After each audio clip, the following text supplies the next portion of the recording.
Hey everybody, it's been a long time. It's been too long. And I know that really since May, there's only been maybe 2 or 3 entries at all.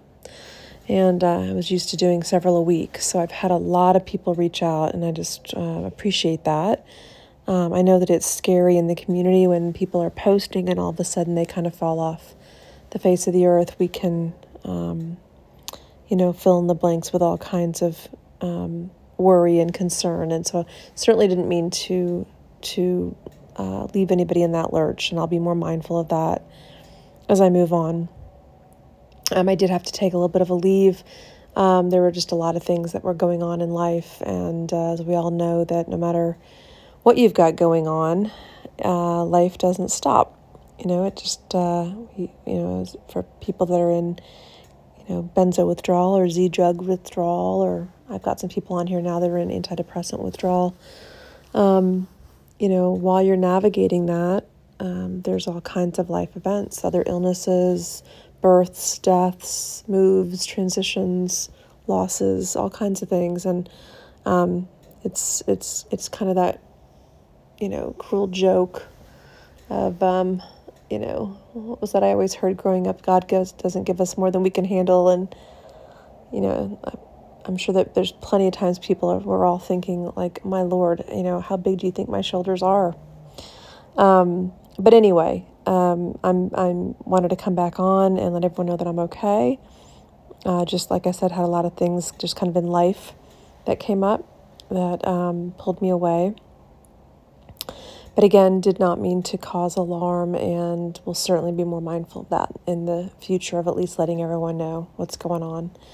I hope everyone's doing okay. One thing that's really struck me over the last few months has been just the sheer numbers of stories and people that have reached out in crisis, and just the reminder that, if you're listening to this audio, if you've found this channel, I don't want to say you're one of the lucky ones. I don't think that would be a fair thing to say.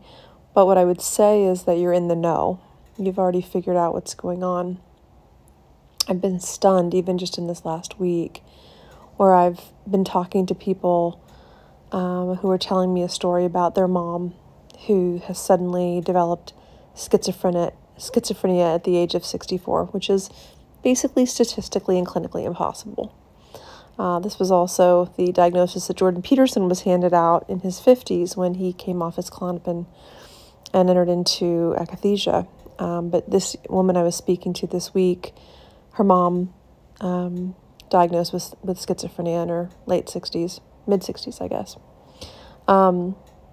Again, clinically and statistically, relatively impossible.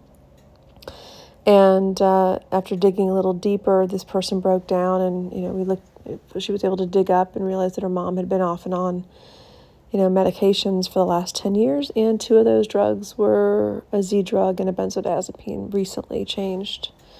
And what was even stranger in the story was that there was a narrative in their family history that, that women go crazy in their 60s. And I was like, well, where does that story come from? And she said, well, my grandmother also had a nervous breakdown in her mid-60s and went crazy. I said, well, tell me about your grandma. Well, it turns out grandma was on Valium and taken off. And I said, I don't know your family. I don't know your family history. I can't diagnose, obviously. I'm not acting as a clinician. I said, but, your grandmother was rapidly tapered off Valium after almost 30 years. Your mother's been tapered off a benzo and a Z drug. And they both have kind of classic, bad withdrawal. This woman broke down in somewhat relief that there was the possibility that this narrative that they'd been carrying for 30 years was just not true. And she was now in her, 40s, thinking that this would be her legacy as well. So, that was just one of, I don't even know, 20 or 30 stories I've heard just in the last couple weeks. So again, I'm not saying that you're lucky by having found this channel, or that you have found yourself in benzo withdrawal. I guess what I could say is that you're in the know. At least you know what's going on. And knowledge can be power.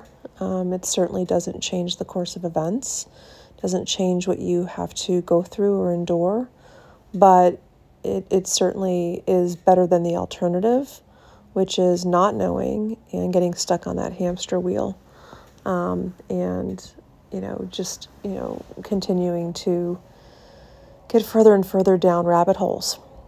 And so I wanted to, again, just come on. This is just going to be a brief, kind of short video, just letting you know I'm out here, I'm fine, and I'll be back on with more regularity. The other thing I wanted to talk about was, I guess in my last clip that I did, and now it's been a while, and so I'm kind of blanking, but I had a couple people reach out, and I think I was talking about non-engagement responses, I think was my last topic. I can't remember. But a couple people reached out and said, well, this is not all in my head. This is not something that an attitude shift can change. And what I want to speak to really quickly is just the fact that by no means have I said or do I believe, and if I did say it, I certainly did not, it was not my intention, that this is all in your head. I am not going to further gaslight you and say that these symptoms are all in your head, and that if you could just shift your attitude towards them, everything else will shift. That is not at all my thinking. What I was speaking to and what I do speak about is the fact that when we have such strange, disturbing, relentless symptoms, mental, physical, cognitive, behavioral, and they're wreaking havoc on us, that we have to be careful about the narrative we tell ourselves. I'm never going to get better. I'm going to be the one that's stuck. Oh my gosh, it's back again, it's back again, it's back again. I can't handle this, I can't handle this, I can't handle this. And I know, believe me, I get it. I know, and there's moments, there's days, there's weeks, there might be months, there might be years, depending on your story, where you have felt like you can't handle it. But what I do believe we have to constantly be working on, and I think it is a constant practice. I don't think it's a state you achieve. I don't think you get to this place where you're like, oh, I've done that perfectly, I don't have to do it anymore, I just do it automatically. I don't think it's automatic to not add second fear to all of these symptoms that we're going through, okay? And what I mean by second fear is that what we would call almost called cortex anxiety, which is basically thinking anxiety. So there's the vertigo, there's the head pressure, there's the terror, there's the intrusive thoughts, there's the whatever it is, whatever of the 100+ symptoms that come in this. We have that flash in the pan and I say flash in the pan, I don't mean to say it's in and out. I just mean that it comes on quick, it comes on with an intensity, and it's beyond our control, that part. The cortex anxiety is everything that comes next. It's the story we feed ourselves, and we have to practice. If you get a window, you still have to practice. You have to practice the narrative you tell. And so if you practice, I can handle this. If you practice, I will get through this. If you practice, I will make it. I will get to the other side of this.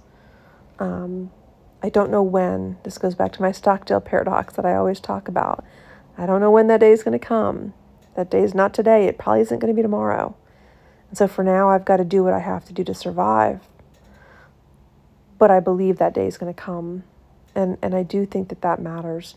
And so the non-engagement responses I was speaking about, I think that's what the last, I'll have to go back and look now, was kind of that prompt that we use automatically. We kind of train ourselves to, and sometimes we have to say it 15,000 times a day, which is leave it alone. I can handle this. I can handle this. I can handle this. I can handle this is very different than I can't handle this. I can handle this is very different than this one's going to take me out. I'm never going to heal. It does matter. And it matters not because the amygdala and the limbic system speak English. I've already told you they don't on past videos. That limbic system does not speak English, okay? It doesn't get calmed down by that. But the cortex anxiety, the thinking part of our brain, it does matter what we tell ourselves, because what we tell ourselves in terms of that reminder of, I can handle this.